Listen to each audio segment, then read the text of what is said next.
جنت بہت قیمتی اور خوبصورت جگہ ہے۔ یہ سب کو تو نہیں ملے گی، کیونکہ یہ خاص ہے تو خاص لوگوں کو ہی ملے گی۔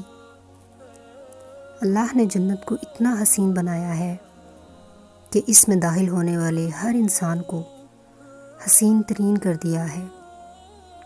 وہ انسان حسین کیسے ہوگا؟ اللہ کے لیے کوشش کر کے، اللہ سے محبت کر کے، اللہ کے لیے نفس کی قربانی دے کر، اللہ کے لیے خود کو برائی سے روک کر، اس کے بدلے میں اللہ اس کا چہرہ روشن کر دیں گے اور نعمتوں والی جنت میں داخل کر دیں گے۔ جنت میں ایسے کیسے انسان داخل ہو سکتا ہے؟ نہ ہلایا جائے اور نہ آزمایا جائے۔ جنت تو ملنی بھی اللہ کی رحمت سے ہے، تو اعمال کی درستگی پر نگاہ رکھیں اور جنت کی درخواست رب سے کرتے رہیں۔ جنت میں کچھ لغو نہیں ہوگا، دل آزاری نہیں ہوگی، تکلیفیں نہیں ہوں گی، صبر اور جبر نہیں ہوگا۔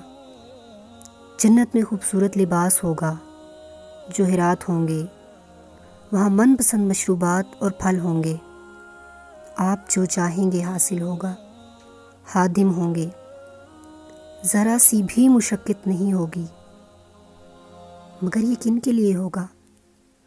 جنہوں نے دنیا میں مشقت اٹھائی ہوگی۔ یہ دنیا فانی ہے، اس کی لوازمات بھی فانی ہیں۔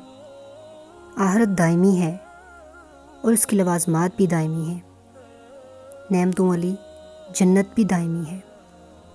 اللہ ہمیں جنت الفردوس عطا کریں اور سب سے بڑھ کر ہم میں جنت الفردوس حاصل کرنے کی تمنا بیدار کریں اور اس جہان فانی سے بے پرواہ کر دیں۔ آمین یا ربی۔